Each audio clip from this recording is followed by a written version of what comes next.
저희가 이번에 개원 심포지움을 하면서 주제를 뭘로 할까 하다가 고민하다가 청년을 택했습니다.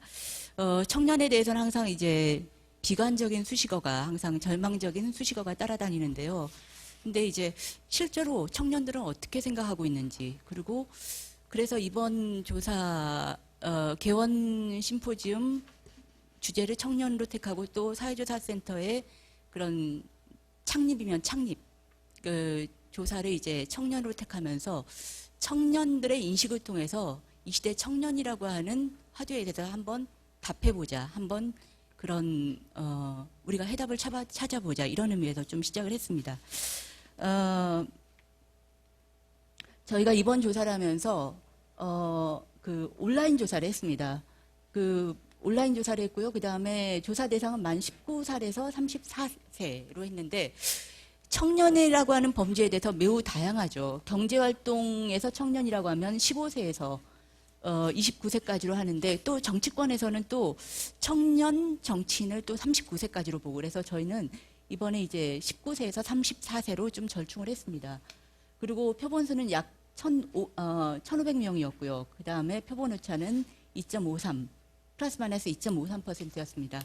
이번 조사의 목적은 저희가 그냥 청년들이 어떻게 생각하냐, 이거를 그냥 밝히기보다는 청년 지표를 만들어 보자라고 하는데 좀 의의를 뒀습니다. 청년 지표라고 하면 한번 일회성 조사로 끝나는 게 아니라 이 시대 청년들이 어떻게 생각하는지, 올해는 어떻게 생각하는지, 내년에는, 내후년에는 어떻게 생각하는지, 이런 것들을 계속해서 열려야 된 정기적인 조사를 통해서 이 조사, 이 지표를 보면 청년의 현실과 미래가 보인다, 좀 그런 지표들을 한번 만들어 보고자 했습니다. 그래서 첫 시도라서 조금 아쉬운 부분도 있지만, 또 조사를 보면서 저희가 기존에 생각하지 못했던 많은 이렇게 묵직한 발견들도 나오지 않았나 싶습니다.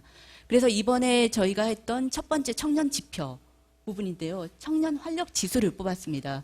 청년 활력 지수, 청년들에 대해서 보통 이제 청년 불안 지수를 많이 뽑는데, 불안 지수가 아니라 저희는 이제 활력 지수로 뽑아봤는데, 한국 사회가 흔히들 활력이 없다, 그 다음에 미래가 없다, 이런 얘기를 하는데, 진짜 청년들이 보는 한국 사회는 어떤 건지 한번 봤습니다.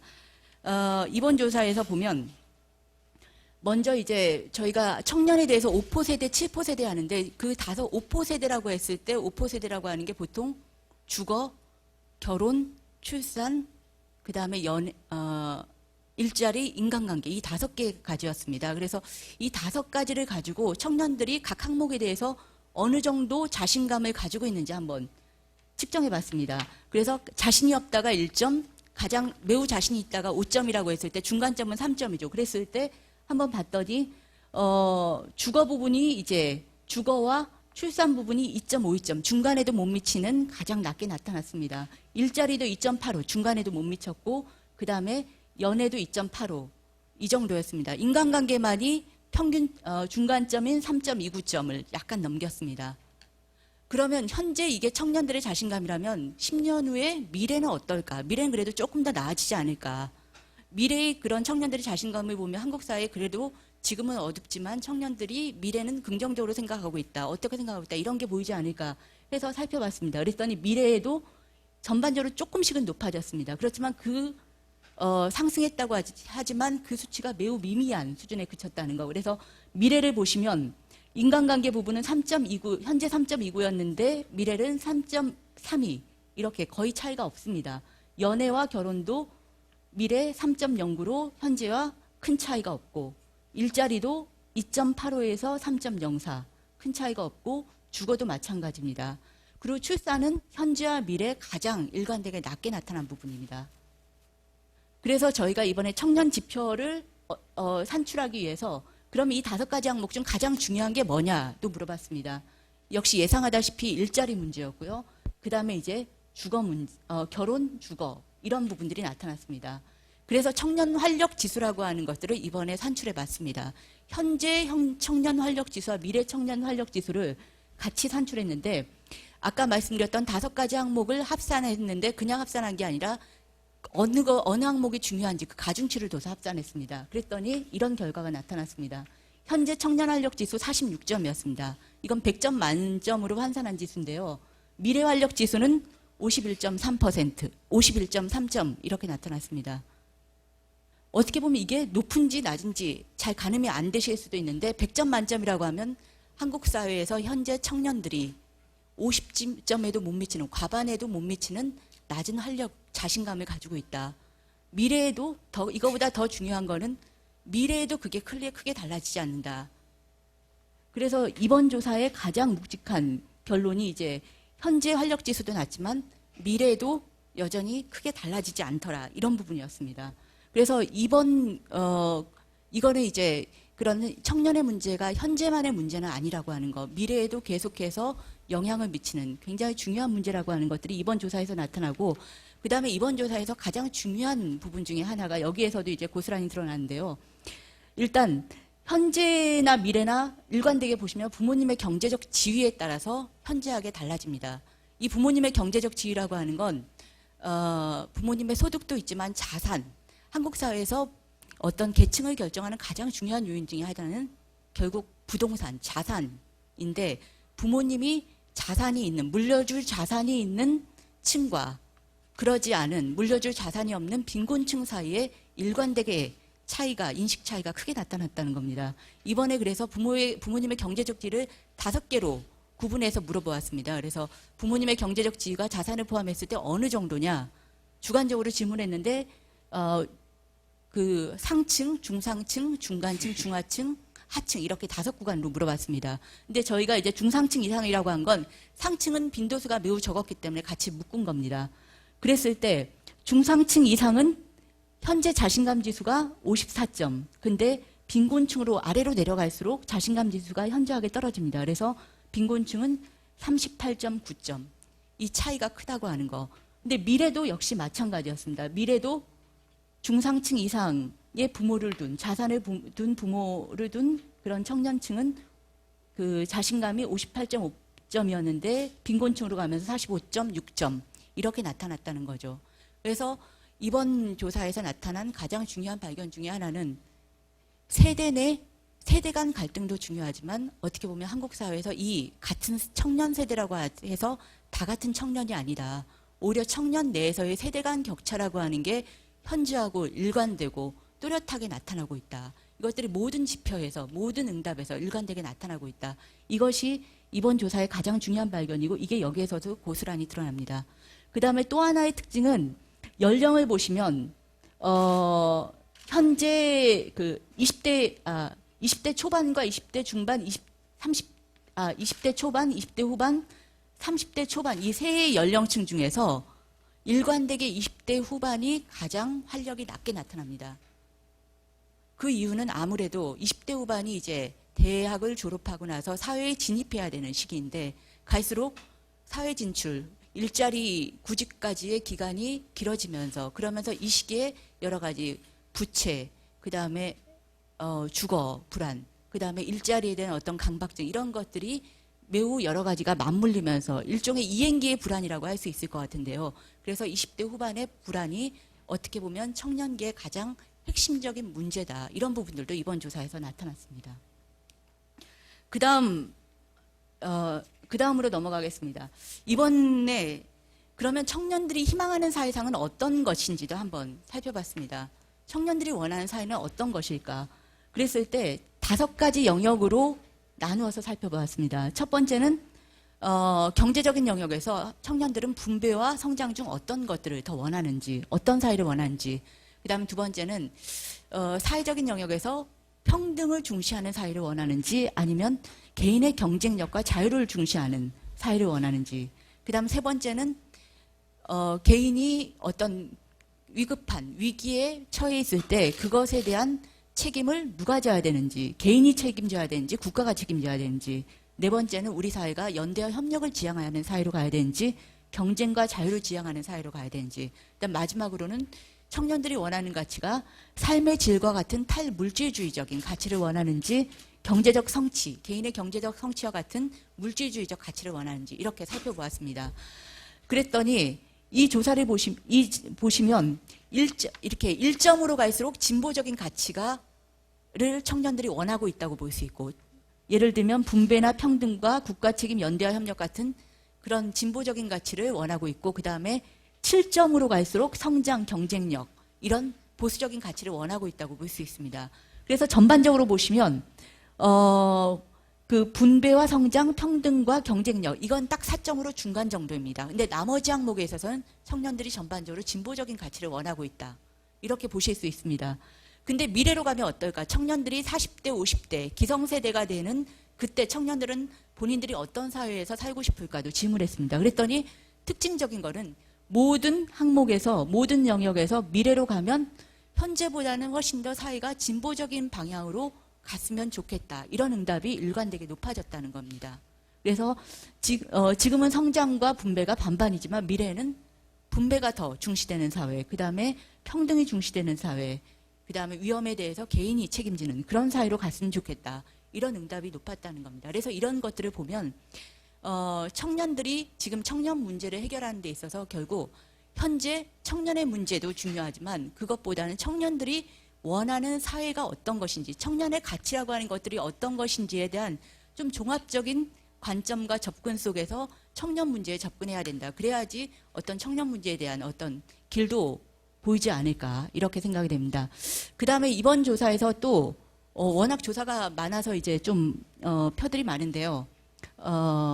이번 조사에서 이제 지표를 산출한 것 중에서 저희가 이 중에서 보시면 이제 100점 만점에 패자부활지수, 공정성지수, 청년협동지수, 사회참여 역량지수, 세대연대지수, 청년자존감지수 다 100점 만점으로 한산해서 지수를 산출해 봤습니다. 딱 보시면 느끼시겠지만 패자부활지수, 공정성지수가 다른 항목에 비해서 현저하게 낮습니다.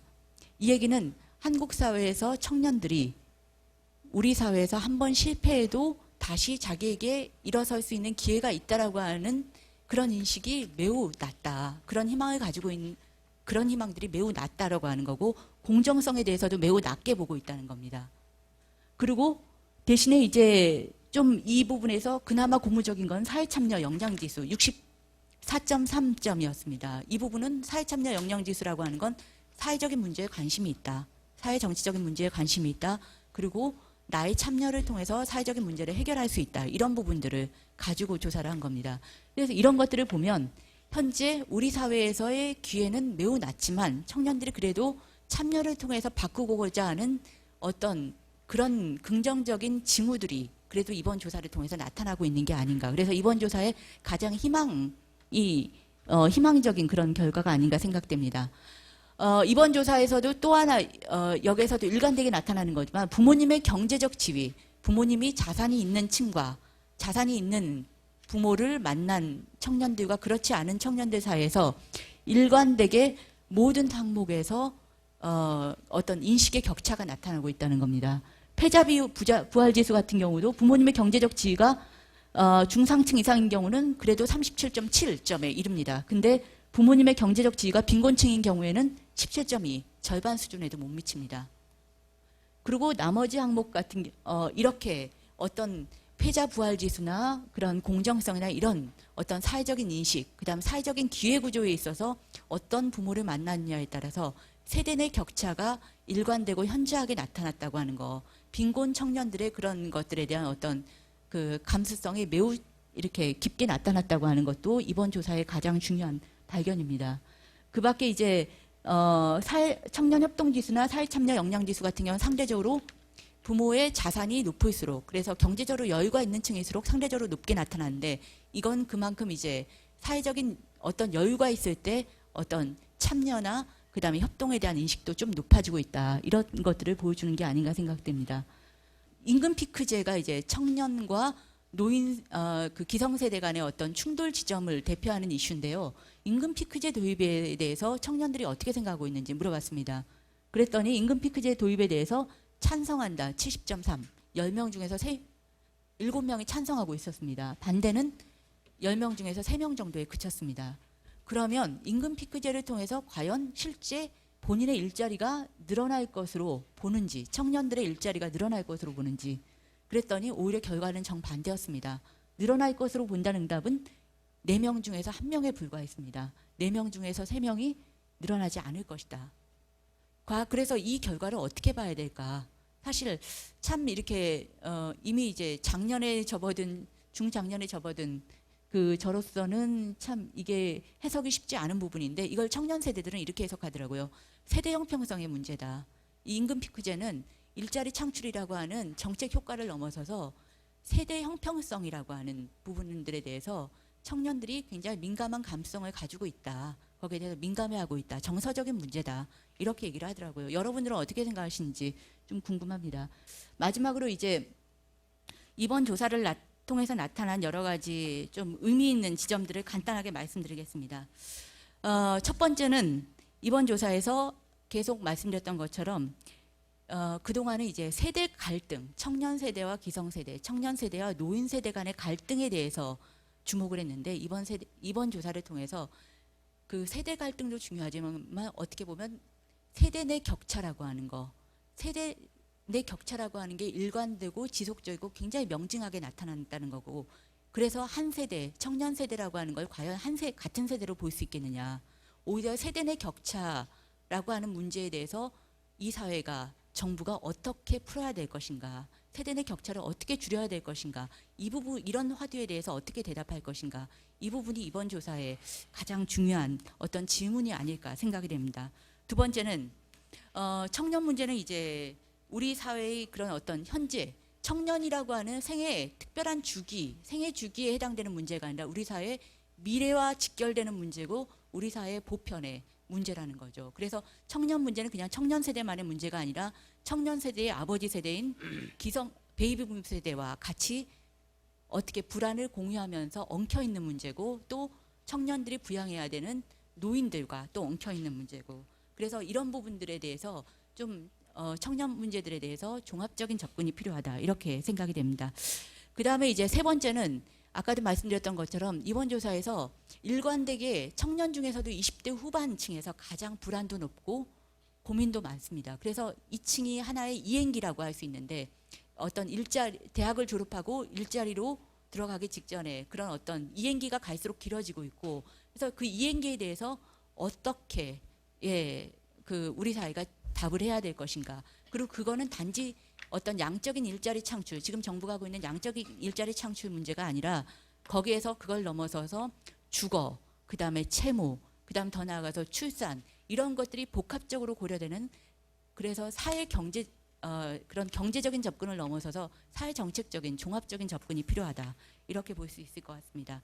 그 다음 마지막으로 이제 세대 갈등 부분인데, 세대 갈등에 대해서 세대 갈등이라고 하는 그런 어떤 기존의 프레임, 그래서 세대 갈등에서 흔히 나오는 청년 착취론, 청년인들이 고생받고 있다, 착취당하고 있다고 하는 그런 청년 착취론, 이런 세대 갈등 프레임이라고 하는 게 과연 청년 문제를 푸는데 유효한 프레임인가. 오히려 저는, 그리고 이번 조사에서 나타난 발견들을 보면 오히려 그렇지 않다. 오히려 청년 착취론과 같은 세대 갈등 프레임은 진짜 청년들이 안고 있는 문제, 그래서 청년들이 안고 있는 문제를 풀기 위해서는 세대를 가로질러서 같이 불안을 공유하고 있는 노인 세대, 기성 세대, 같이 불안을 공유하고 있는 이 세대들이 연대해서 풀어야 되는데, 오히려 그런 것들을 좀 막으면서 청년들 내부의 어떤 문제로 고립시키는 게 아닌가. 그래서 어떤 세대 갈등이라고 하는 프레임을 넘어서 세대 연대라고 하는 프레임들을 좀 이제는 적극적으로 고민해야 되는 그런 게 아닌가, 이렇게 생각이 됩니다. 예, 여기까지 발표를 마치겠습니다. 고맙습니다. 보내주신 이제 발표문에는 지금 발표하신 것보다 훨씬 풍부한 내용이 있는데, 거기에 대해서 제가 뭐 반론을 제기하고 논쟁하자 그런다든가 이럴 게 거의 없었어요. 거의 다 공감하는 내용이라서 제 토론문도 대체로 공감하는 맥락에서 이 자료를 보니 좀 덧붙이고 싶은 얘기들, 뭐 이런 것들 위주로 구성이 됐습니다. 제 토론문을 같이 보시면서 말씀드리면요, 시간을 제가 지켜야 되니까 거기 있는 걸 다 말씀드리진 않고 중요한 것만 말씀드리겠습니다. 63페이지의 두 번째 문단을 보시면, 우선 이 청년층의 문제라고 하는 것을 지금 이제 한국 사회에서 청년 얘기를 하다 보면은 자꾸만 특정 세대의 문제로 바라보게 되는 경향이 있는데, 저는 전혀 그렇지 않다고 생각합니다. 한국 사회 전체의 문제라고 생각을 합니다. 여러 가지 근거가 있는데 그 중에 가장 현저한 근거가 뭐냐면요, 부양률입니다. 부양률이라고 하는 것은 경제활동 인구 100명이 경제활동 안 하는 인구 몇 명을 부양해야 하느냐 그 숫자를 보여주는 거거든요. 그래서 만약에 부양률이 100이다 그러면 100명이 100명을 부양해야 되는 1대1 부양을 해야 되는 거죠. 현재 부양률이 한 45 근처에서 왔다 갔다 합니다. 그러니까 한국에서 경제활동 인구 100명이 경제활동 안 하는 사람 45명을 부양해야 되는 거죠. 이게 빠른 속도로 급격하게 상승하고 있는데요. 지금부터 한 30년쯤 지나면 부양률이 95가 될 겁니다. 즉 100명이 95명을 부양해야 되는 거의 1대1 부양 세상이 되는 거죠. 이 95명 중에 75명이 노인입니다. 아동 부양은 한 20명밖에 안 되고요. 95명 중에 75명이 노인 부양입니다. 그러면 그게 이제 사상 최고치의 부양률이 될 거거든요. 그러면 그 부양을 할 사람이 누구냐 하면 대단히 죄송하지만 아까 손들었던 분들이십니다. 지금의 청년 세대들이 지금 예를 들어서 20대다. 그럼 30년 후에 50대가 될 거거든요. 생애 소득이 정점에 오르는 시기죠. 많건 적건 간에 자기 생애로 보면은 정점에 오르는 시기예요. 그때 아주 거칠게 얘기하면은 소득의 절반을 띄워서 누군가를 부양해야 된다는 얘기인 거죠. 자, 근데 그러면은 지금 청년 세대가 노동시장에 진입하지 못해서 이렇게 큰 어려움을 겪고 있는데 그 사람들이 과연 50살이 된다고 해서 갑자기 형편이 좋아질까요? 지금 정상적인 경력을 시작해야 50대의 능력이 생길 거 아닙니까? 근데 시작 못하고 있는데. 자, 이게 첫 번째 문제고요. 두 번째, 능력이 생길 가능성이 이렇게 높아 보이지 않지만 설사 능력이 있다면 그러면 지금 이렇게 고생한 청년 세대는 그때 가서 95의 부양률을 감당할 의향이 있을까? 둘 다 저는 별로 가능성 없어 보이거든요. 그렇다면 이거는 한국 사회의 지속 가능성에 대한 문제입니다. 특정 세대의 문제가 아니라 우리 모두의 문제인 것이죠. 이번 세미나의 주제가 이 문제를 정면으로 태클해 주셨다는 점에서 고맙게 생각하고요. 한 가지 제안을 드려본다면 한겨레 경제사회연구원 같은 싱크탱크에서 앞으로 이게 지금 청년 세대의 문제만이 아니라 앞으로 시간이 지나면서 이 지금의 청년 세대가 이렇게 간다면 5년 후에는 어떻게 될 것이고 그 세대만이 아니라 한국 사회 전체의 지속 가능성에 미치는 효과가 10년 후에는 어떻게 될 것이고 20년 후에는 어떻게 될 것이고 이런 시뮬레이션을 좀 하셔서 이게 우리 모두의 문제임을 경고하는 그런 작업을 해주셔도 참 좋을 것 같다는 생각이 듭니다. 64페이지의 두 번째 문단으로 넘어가겠습니다. 오늘 한 박사님 발표에 다 포함을 못 시키셨지만 워낙 내용이 많기 때문에 저한테는 상당히 중요하게 받아들여졌던 게 두 번째 문단을 보시면은 삶에 있어서 가장 걱정스러운 문제 두 가지가 뭐냐라고 물어봤더니 고용 및 일자리, 연애와 결혼, 주거비 부담, 빚 부담, 출산 및 육아, 건강 이 순서로 응답했습니다. 청년들이요.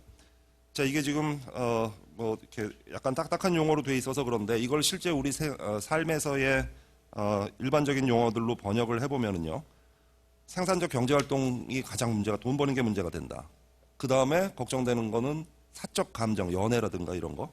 그 다음에 주거, 생활의 최소 조건. 그 다음에 부채, 마이너스 경제 활동인 거죠. 그 다음에 뭐 출산, 세대 재생산인 거죠.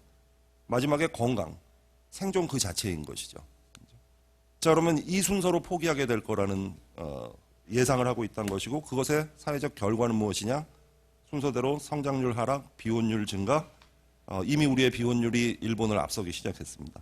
그다음에 극단적인 양극화, 가계부채 표면화, 출산율 하락, 고령화 가속화, 사회 전체의 침체 이런 순서로 나아갈 것이라고 젊은이들은 느끼고 있다는 얘기인 것 같습니다. 그 다음에 청년 창업 얘기가 자꾸 나오는데 이제 기술 변동과 소위 이제 아주 그 표준적인 설명에 따르면요, 기술 변동과 글로벌리제이션 때문에 일자리가 줄어드는 것은 어쩔 수 없다, 세계적인 추세다, 일정 부분 맞는 얘기입니다. 그러니 창업을 격려한다라고 하는데, 예, 뭐 큰 틀에서는 크게 틀리지 않은 얘기라고 생각하는데 이 창업의 맥락이 필요합니다. 그냥 느닷없이 하라는 게 아니라 최소한 두 가지 맥락이 저는 필요하다고 생각하는데, 첫째로 우리나라 청년들이 전부 실리콘밸리 같은 뭐 그런 혁신형 창업을 할 거 아니잖아요. 거의 대부분의 지금 청년 창업 숫자가 그렇게 많지도 않지만 거의 대부분의 청년 창업은 커피집이나 동네 분식집 수준이거든요, 솔직히. 근데 우리나라의 자영업 비중이 OECD에서 두 번째로 높습니다. 우리보다 높은 나라는 그리스인데요. 근데 그리스는 농업이 워낙 크거든요. 농업을 빼고 다시 계산하면은 한국이 OECD에서 자영업이 제일 높은 나라입니다. 자, 이 레드오션에 청년 창업으로 들어가라 라고 하는 게 말이 되는가? 그렇다면은 이거는 인생을 건 도박, 했다가 뭐 아니면 도, 이런 식으로 되면 안 되는 것이고 확률적인 배팅이 될 수 있어야 되는 겁니다.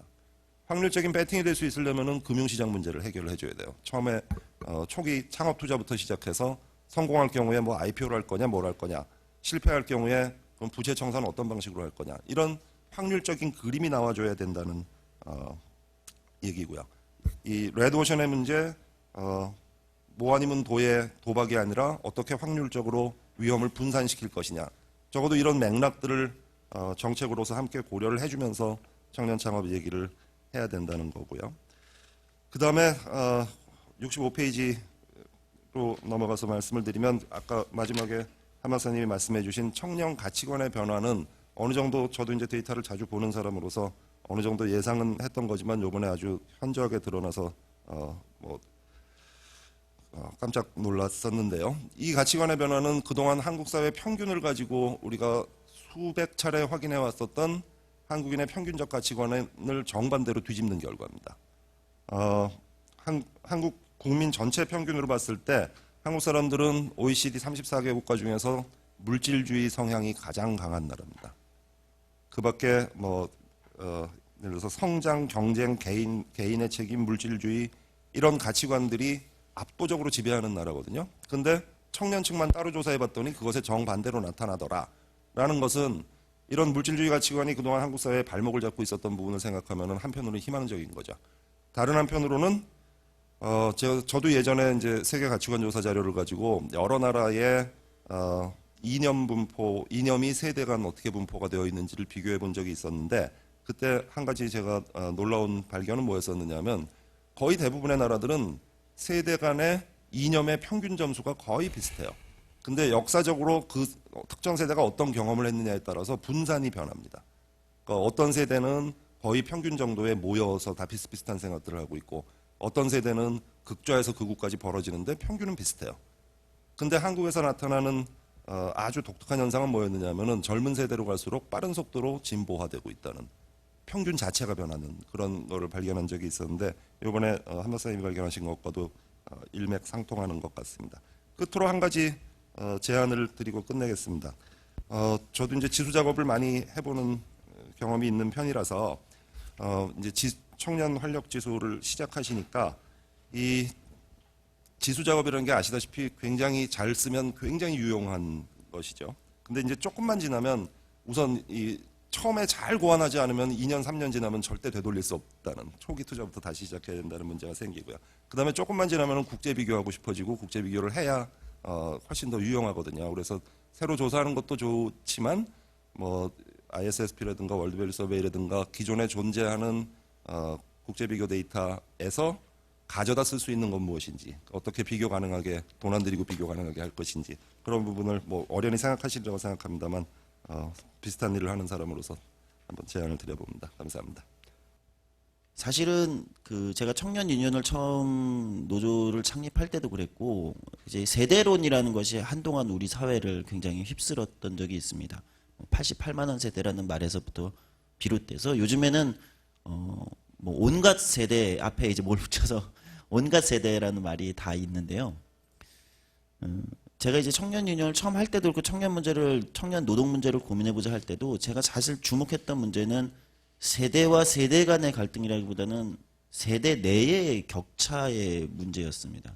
당시에 제가 경험했던 청년들은 어떤 청년들은 계속해서 단기 아르바이트로 전전하면서 학자금 부채를 갚고 있고 그러다 보니까 자산은 전혀 축적이 안 되고 주거 부담은 엄청나게 늘어나고 그래서 이렇게 계속해서 늪으로 빨려 들어가는 청년들과 굉장히 도전적이고 창의적이고 굉장히 높은 학력과 학벌을 가지고 예를 들면은 계속해서 진출해 나가는 어떤 청년들 이 두 모습을 보면서 이게 너무 극명하게 대비되고 때로는 한국이 학벌주의 사회라고 하면서 뭐 소위 명문대라고 이야기하는 학교 내에서도 사실 그런 격차가 어마어마하게 발생하는 심지어는 대화조차 다르게 하는 그러니까 쉽게 말하면 이런 거죠.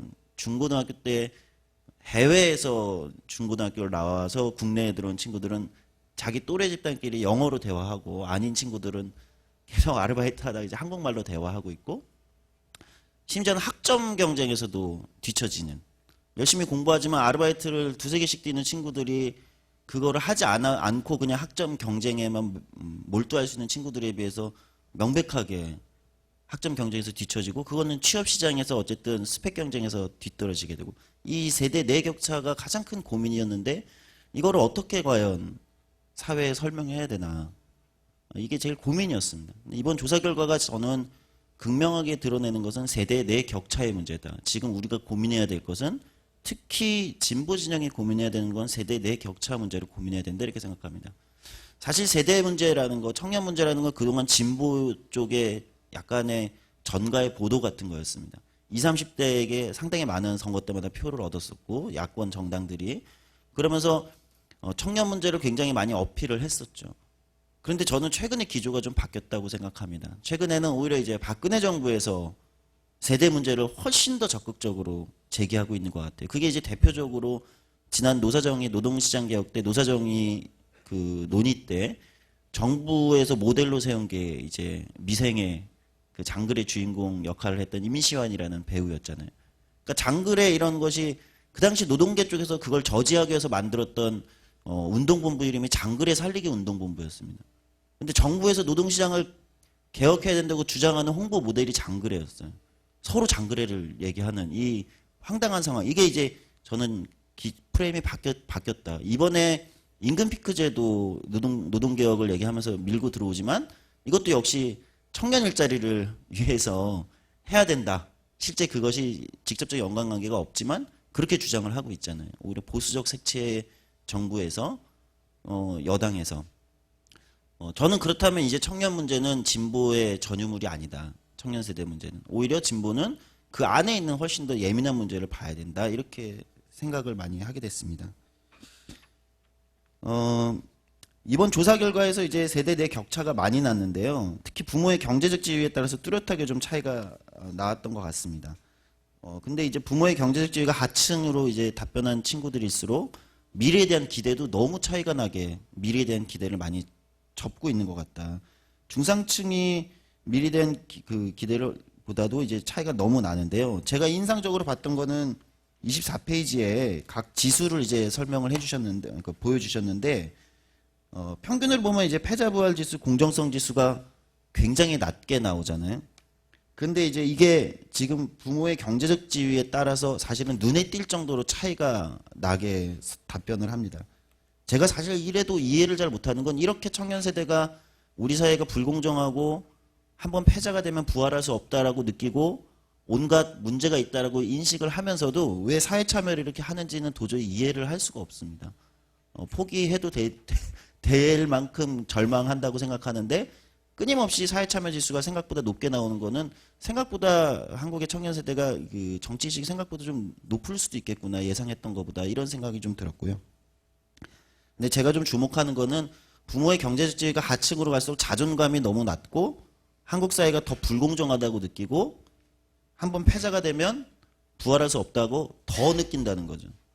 제가 가장 그 인상적이었던 순간이 제가 청년 유니온에서 주로 시간제 노동을 하는 조합원들이죠. 아르바이트라고 부르는 시간제 노동을 하는 그리고 대부분 취업 실패를 하거나 비정규직을 전전하는 조합원들과 이야기를 나눌 때 일배 문제가 한국 사회에 크게 지금도 문제지만 일배라는 문제가 크게 대두가 됐을 때 한 조합원이 저에게 그런 얘기를 한 적이 있습니다. 저도 일배가 되었을지도 모릅니다. 저는 괴물은 어디서 탄생하는가 이런 고민을 가끔 스스로에게 화두를 던지는데요. 노동시장에서 완전히 벗어나고 그런데 한국 사회가 너무 불공정하고 그 불공정이 공정치 못한 대상이 마구마구 공격 대상으로 옮겨갈 때가 있는 것 같아요. 때로는 여성으로, 때로는 정규직 노동자로, 때로는 어디로. 오히려 먼 데에 있는 권력보다 가까운 데에 있는 사람들을 대상으로 공격성을 발휘하는데 저는 노동시장에서 소외되고 부채와 예를 들면 미래에 대한 기대와 특히 자기 자존감도 낮을수록 그리고 부모의 경제적 지위 이런 쪽에서 낮은 쪽 이런 쪽에서 사실은 극단적인 공격 성향이 얼마든지 발현될 수 있다. 그렇게 보면은 제가 아르바이트 노동자들을 위해서 같이 싸웠던 청년 유니온 조합원들과 일배는 사실 한 뿌리에서 나왔는지도 모르겠다 이런 생각을 해본 적이 있습니다. 그러니까 일배라는 것을 일배가 사회적 문제가 됐을 때 어떤 분들은 역사 교육을 강화해야 된다 이런 얘기를 하셨었는데 저는 그게 동의가 잘 안 되는 거예요. 역사 교육의 문제냐 아니면 지금 우리 사회가 처해 있는 이 사회 경제적인 불평등에서 나오는 거냐 이런 고민들을 해볼 때가 됐다. 그리고 지금 여기 나와 있는 수치들은 상당히 여전히 그게 굉장히 위험한 수준에 가 있다라고 저는 그 위험 신호로 많이 느낍니다. 그래서 불평등이 가끔 진보 진영에서 불평등이 심해질수록 아 우리에게 기회가 있다 이렇게 착각하는 경우가 있는데 저는 뭐 제가 이제 진보 정당 쪽에 있지만 오히려 이거는 진보 쪽에서 위험 신호로 느껴야 되지 않나 이렇게 생각을 해봤습니다. 임금 피크제 이거는 아까 말씀해주면 굉장히 인상적인 수치입니다. 일자리가 늘어날 거라고 생각하지 않으면서도 무조건 도입해야 된다는 게 압도적으로 높다는 건 저는 이건 상당한 심리적 저항감이 있다. 그러니까 여러 가지 수치들에서도 기성세대 여기서야말로 세대 간 갈등의 요소가 있는데 공정치 못하다고 자꾸 생각하는 것 같아요. 실제 그것이 공정한가 정책적 합리성을 떠나서 공정치 못하다고 생각하는 것 같습니다. 그러면은 만약에 진보나 노동계 쪽이 지금 임금 피크제가 청년 일자리 연결과 상관이 없습니다. 그것을 구체적 데이터로 증명하더라도 풀리지 않는 문제라는 거죠. 다른 거를 내놔라. 이게 다른 거를 보여줘야 된다고 생각합니다. 그래서 저는 지금의 임금 피크제 논란에서도 단순히 어떤 합리적 데이터로만 얘기할 수 있는 건 아니다. 이런 부분을 어떻게 무마할 것인가는 진짜 고민하지 않으면 노동계나 진보가 고립될 수 있다. 노동운동 밖에, 노동조합 밖에 노동이 어떤 생각을 갖고 있는지 진지하게 돌아볼 필요가 있겠다 생각하고요. 아주 인상적인 건 저기 68페이지에 선호하는 일자리에서 부모의 경제적 지위에 따라서 이 부분은 봐야 됩니다. 중간층과 중하층에서는 고용이 안정된 일자리를 더 선호하지만 중상층과 하층에서는 그거와는 뚜렷하게 차이가 날 정도로 임금 쪽에 소득에 좀 더 집착하는 그러니까 부모의 경제 지위가 이게 하층에 있는 그 청년들이나 청년 노동자들일수록 오히려 고용 안정보다 임금에 집착할 가능성이 있다. 현재가 워낙 힘들기 때문에 부채에 대한 압박도 크고 주거에 대한 부담도 훨씬 크니까요. 그렇게 보면은 최저임금 인상은 생각보다 중요한 함의를 담고 있다고 생각하고요. 또 하나는 이걸 단순히 임금을 당장에 못 올려줄 거면 그들이 껴안고 있는 주거나 부채에 대한 부담을 조금 줄이는 방식으로 대응을 할 수도 있지 않을까 이런 거를 고민해 봐야 된다고 생각합니다. 특히 저는 청년 세대 19세에서 34세까지 이 집단에서 주거 문제가 향후에 가장 날카로운 문제로 좀 등극하지 않을까라는 거를 이 데이터들에서 조금 스스로는 좀 읽었거든요. 주거에 대한 부담이 갈수록 커질 거고 내 집 장만은 어차피 못한다고 포기한다면 과연 대출을 받을 것이냐 그냥 주거비를 부담하면서 계속해서 전전긍긍할 가능성이 있다. 그러면 그 부담이 굉장히 커질 거다 생각하는데 이거에 대한 대책을 청년 주거 문제에 대한 대책을 좀 국가적으로 고민해야 되는 시기가 아닐까 이렇게 생각을 합니다.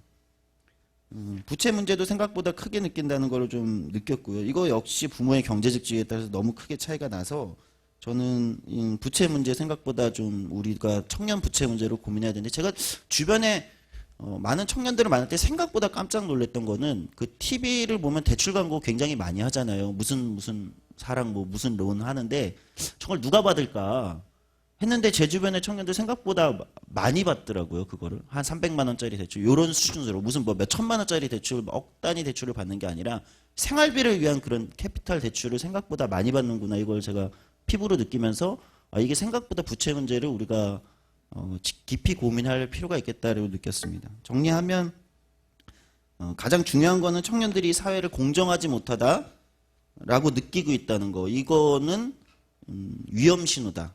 이거는 굉장히 극단적인 공격 성향으로도 갈 수 있고 또는 뭐 어떤 진보적 성향으로도 이동할 수 있는데 그걸 굉장히 유심히 봐야 된다는 거고요. 그다음에 청년들에 대한 정책 대안은 그 세대 갈등보다는 저 역시 동의합니다. 세대 간 연대를 어떻게 할 것인가. 근데 그 세대 간 연대는 단순히 국가한테 뭐를 내놓으라는 게 아니라 기존의 진보나 노동계나 어떤 기존의 그 기성세대 집단에서도 뭔가를 내놓을 수 있어야 된다. 당장 집값을 포기 못 하실 거면 노동시장에서 뭔가라도 내야 되는 거 아니냐. 뭐 이런 고민들을 좀 해봤고요. 세대 내 평등을 위해서는 뭐 일자리의 고용의 질 문제는 있겠지만 그게 당장이 안 된다면은 당장의 주거 부담이나 부채 문제부터 접근해 보는 것도 방법일 거다 저는 이렇게 생각합니다. 특히 향후에 국민연금 문제 같은 거 그다음에 각종 복지 확대에 따른 세금 문제 같은 거를 고민해 본다면 여기가 굉장히 위험할 수 있겠다. 그래서 이 부분은 좀 디테일한 고민이 필요하지 않을까? 최근에 국민연금 보험료 인상 문제도 뭐 소득 대체율이나 이런 문제도 조금 세대 간의 평등 문제나 형평성 문제를 이제 고민할 때가 됐다. 단순히 원래 제도가 뭐 그렇게 설계된 겁니다. 뭐 부양의 의무가 원래 그렇게 세대가 부양하도록 설계된 겁니다라는 말로는 사실 설득력이 없을 것 같다. 청년 세대에게. 그러면 그 문제도 사실 조금 더 그런 걸 고려해야 되지 않을까 생각이 들었습니다. 예, 이렇게 마치도록 하겠습니다. 네, 조성주 소장님 고맙습니다. 지금 거의 대부분이 청년 문제가 이제 일자리 창출과 규결된 문제이잖아요. 근데 일자리 창출 중에서 규결된 부분 중에서 임금 피크제 부분이 있는데 이 부분을 이제 정부 쪽에서는 보면 임금 피크제와 청년 고용과는 직결된 문제라고 지금 발표를 하고 있거든요. 근데 현실적으로는 세대에 대한 갈등도 있을 거고 임금 피크제와는 직접적인 관련이 없다고 주장하신 쪽이 많은 부분에 차지하고 있습니다. 그래서 토론 발표하신 분들 개별적으로는 임금 피크제와 지금 일자리 창출에 대한 직접적인 연관이 있는 것인지 아니면 개별적으로 직접적으로 해결할 수 있는 부분이 따로 있으신 건지 그런 부분에 대한 개별적인 생각들을 좀 듣고 싶습니다. 굉장히 중요한 질문이신데요. 근데 저희가 이제 임금 피크제에 대한 그러니까 오히려 임금 피크제와 일자리 부분에 대한 저희가 이제 이번 조사를 통해서 보는 것들은 청년들이 어떻게 인식하고 있나 좀 그 부분을 이제 말씀드렸던 거고 오히려 그 정책적 내용에 대해서는 사실은 제가 그거를 말씀드릴 만한 그 자리에 있는 것 같지는 않고 오히려 그거는 2부 그 일자리 문제와 관련해서 거기에서 좀 본격적으로 토의가 되지 않을까 생각이 됩니다. 다만 이제 아까도 말씀드렸던 것처럼 청년들이 임금 피크제는 찬성하는데 왜 그걸로 일자리가 창출될 것이라고 하는 기대는 접고 있느냐. 여기에 대해서 확실히 이제 청년층과 장년층 여러 사람한테 이제 한번 물어봤어요. 저희가 집담회도 열고 그랬더니 좀 시각이 조금씩 다르더라. 일단 청년들은 그걸 가지고 대체로 아까 말씀드렸던 것처럼 어떤 세대 형평성의 차원에서 정서적 차원에서 이거는 고통을 같이 분담해야 되는 문제다.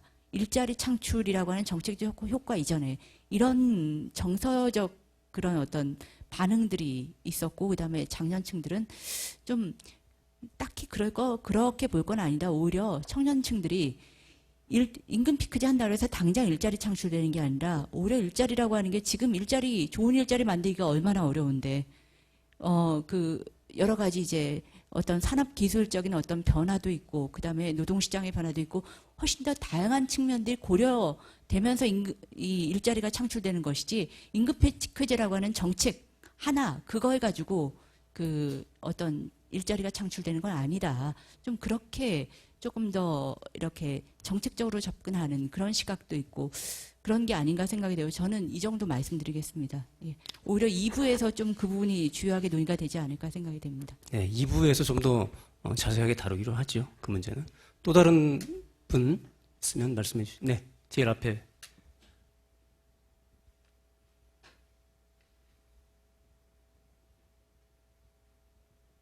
토론자 중에 조성주 센터장님께서 아까 말씀하실 때 기성세대 내지는 뭐 정확한 표현은 아마 기성노동계라는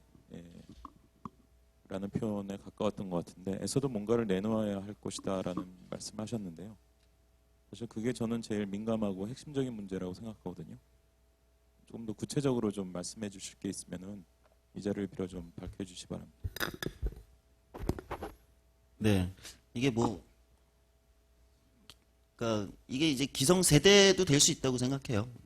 근데 이제 노조 조직률이 10% 수준이니까 거기서 이제 기성 조직된 노동 쪽에서 노동이라고 부르는 여기가 모든 것을 책임져야 되는 건 아니겠죠. 그럼에도 불구하고 또 대표하고 있기 때문에 그런 또 책임도 일정 정도 있다고 생각합니다. 당론은 아니지만 제가 이제 고민하는 건 그런 겁니다. 그러니까 임금 피크제 같은 거는 오히려 되게 좁은 논이다. 오히려 그게 성립되려면 이제 공공 부분 정도, 고용 대체 가설이라는 게 성립할 수 있는 영역 정도가 그냥 공공 부분 정도면 그거야말로 진짜 논의를 너무 좁게 가져가는 거고 임금 피크제 논의보다는 저는 만약에 기성 노동계나 진보나 이런 쪽이 다음 세대를 위해서 충분히 낼 수 있다는 거. 저는 그게 사실은 저는 고용보험료 같은 거는 훨씬 인상을 할 필요가 있는 거 아니냐. 지금 0.65%씩 내는데 한 2% 수준까지 인상을 하면 그건 어차피 기존에 취업한 사람들이 내는 거고 미취업한 사람들이나 반복적으로 실업을 하는 사람들한테는 그게 훨씬 효과가 있기 때문에 고용보험료 인상 같은 거를 오히려 이쪽에서 먼저 주장할 수도 있는 거다. 또는 다양한 증세 정책들은 저는 오히려 기존에서 주장할 수 있다. 이런 거를 좀 내줘야 되는 거 아니냐. 지금 청년들한테 뭐 연금보험료 인상은 미래 세대한테 부담시키고 지금 당장의 그 기성세대나 또는 기존 노동계나 이런 쪽은 예를 들면 그런 인상에 부담이 없다는 것은 아까 얘기한 청년들 세대 입장에서는 세대 간 형평성 입장에서 도저히 수용이 안 될 것 같거든요. 그렇게 본다면 증세 또는 사회보험료 인상, 그게 이제 고용보험을 저는 주장을 하는데 그런 쪽에서 먼저 주도적인 내놓는 게 필요하지 않을까? 그걸 통해서 청년 세대 다수에게 좀 득이 될 수 있는 어떤 제도를 설계하거나 효과를 노리는 게 좋지 않을까? 이런 생각을 하고 있습니다. 자, 시간이 다 됐습니다. 혹시 더 궁금하신 문제는 이제 2부 토론에 또 질의응답 시간이 있으니까요. 그때 해주시길 바라겠고요. 자, 여러분들이 지적하셨듯이 청년 세대의 문제, 이게 우리 모두의 문제인 것 같습니다. 그런 점에서 오늘 주제, 이 땅에서 청년으로 산다는 것, 이거는 곧 이 땅에서 살아간다는 그 문제이기도 한 것 같습니다. 자, 1부 토론은 이것으로 마치겠습니다. 네, 수고 많으셨습니다.